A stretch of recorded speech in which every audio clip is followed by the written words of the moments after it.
Well, LeBron, he played his fewest minutes by any player in a 35-5 game since minutes were first tracked in 51-52. It's also the fewest minutes LeBron has played in any 30-point game in his career. So you know that when the stakes are high and LeBron James is on the floor, you can count on a vintage performance here, Brian. But what did you see about his mindset and buy-in to this game? First off, he was flicking off Richard at about 3:15 in the afternoon. First bus in December, okay? He came with an all-business mentality.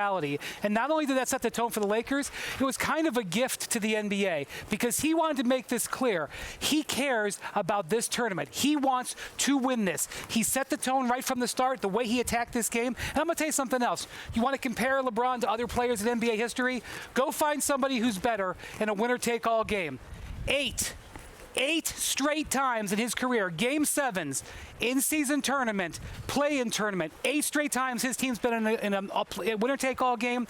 8 straight times they've won it. Richard, you have a ring, I believe, that was involved in one of those games. That he wore on the red carpet. That is who LeBron James is. And by sending the message to his teammates and the rest of the league that this is something that you want to win, it's something he wants on his resume, it's like a total message to everybody that this is something that's important. Will. That's what this is about, Will. I'm not putting all those other games with this. LeBron's perspective is always the right perspective. And he said, it's December. Let's not get carried away. I'm not going to get carried away comparing this. And it's not even the tournament. He wants his name to be the first one on that trophy. It's that simple. He wants the most overly discussed and overhyped notion in sports is legacy. It's talked about far too much. It's usually irrelevant. It doesn't matter as much as we talk about it. This matters. It clearly matters to him. This result, not the tournament, that, and having his name on it, and that's going to last forever to be the first one on it. To me, that's what matters to LeBron. It was amazing. It's amazing watching him do that. And like another great player, and I'm the old person on set, so we're not going to start that argument. They created, I watched Michael Jordan's whole career. He created reasons out of thin air to want to be great on a given night or against a given opponent. LeBron does that exact same thing. Kobe did it. Larry Bird did it. LeBron does that. And when you are like that, or Tom Brady, and you are the best of what you do in your time at the very least, your will, you can just say, that's it. You guys are going to follow me, and we're going to get this done. And that's what this is about, not the tournament. He made a joke about the money. It's not about the money. It's about having his name on that piece of hardware first. I think what stood out for me is something Richard just said, which was energy. And being in the building last night, LeBron James was the most energetic person on the floor. Soon to be 39-year-old. You compare that to the young guys for the Pelicans. I was disappointed in that. I'm sure we'll get to that in a second. We will. But what is so impressive to me right now about LeBron, and RJ, you know this from having a long NBA career, you get towards the tail end. You're physically not the same as you were in your 20s. There's a tendency to let go of the rope. If we're having a tug of war with Father Time, there's a tendency to let go of the rope. Yep. And what LeBron James is doing right now, he's gripping that rope even tighter. He's digging his heels even further. And that speaks to his competitive stamina, his love of the game, his pride in his craft, all of those things. That's what stands out to me.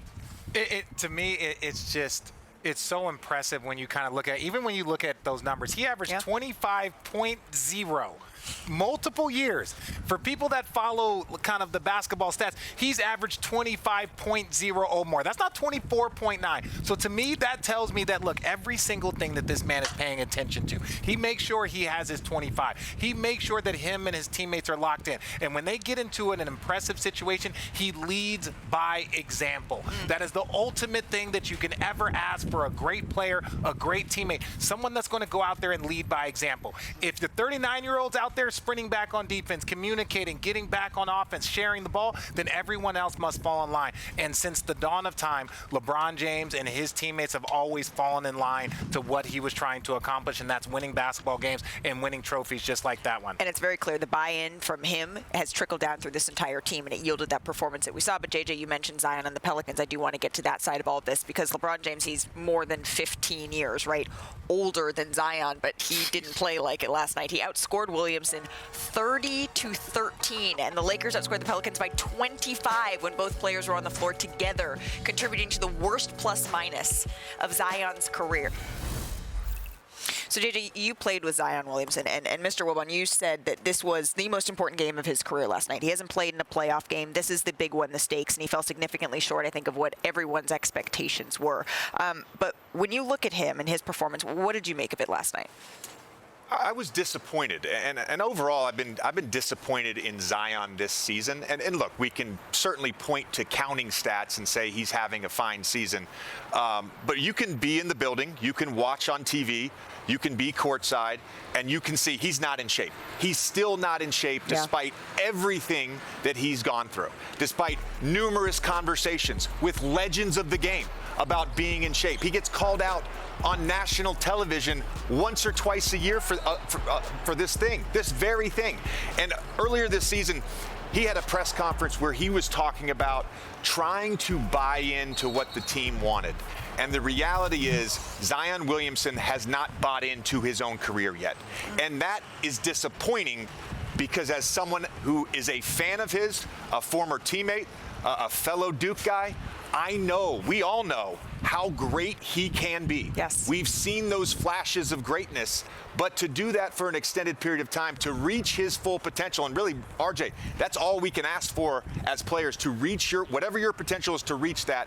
He's never going to get there if he doesn't buy into his own career. Well, and when he had that press conference, or not press conference, when it was the media a couple of months ago at the start of the season, and he was just like, hey, I'm trying to, when he was saying, like, I'm just trying to buy in and blah, blah, blah. I want Zion Williamson to ask himself this question. Should anybody buy into him?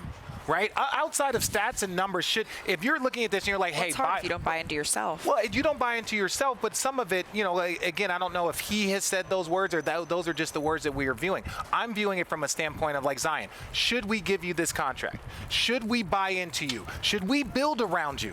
Zion, tell me why we should build around you as a player and around this organization. Because I want to ask you and JJ this. I hear him say, trying to buy in. Is buying in, do you need to try to do that? There is no Isn't try, that only something do. when you're the best player and the most important player on your team, buy in is what you should be making everybody else You should do. be making everybody else buy in. And it's not even just the system. When he says those words, JJ, my thing is like, if that player was sitting across from me, I'd be like, why on earth should I buy into you, let alone you talking about buying into this? To answer your question, first he has to buy into himself because he can't get buy-in from his teammates unless he's leading by example. And you think about the juxtaposition of last night where you have LeBron James in year 21 looking as in good a shape as he's been in his career, flying around the court, taking 3 charges in the first half, and then you see Zion playing a low-energy game, looking out of shape, not being aggressive. Like, to me, you're not going to get buy-in from your teammates. You're not going to be able to lead and truly be the best player on a championship-level team unless you're doing it first yourself. This was a wet noodle performance by the entire Pelicans team. I was mostly disappointed with them in the third quarter. They're down by 13.5. Okay, LeBron hit a bunch of long threes. He's hitting 27-footers. Okay, you're going to be behind. You come out in an elimination game in the second half and get blown out in the first 2 minutes in a vital moment in your season, quite frankly.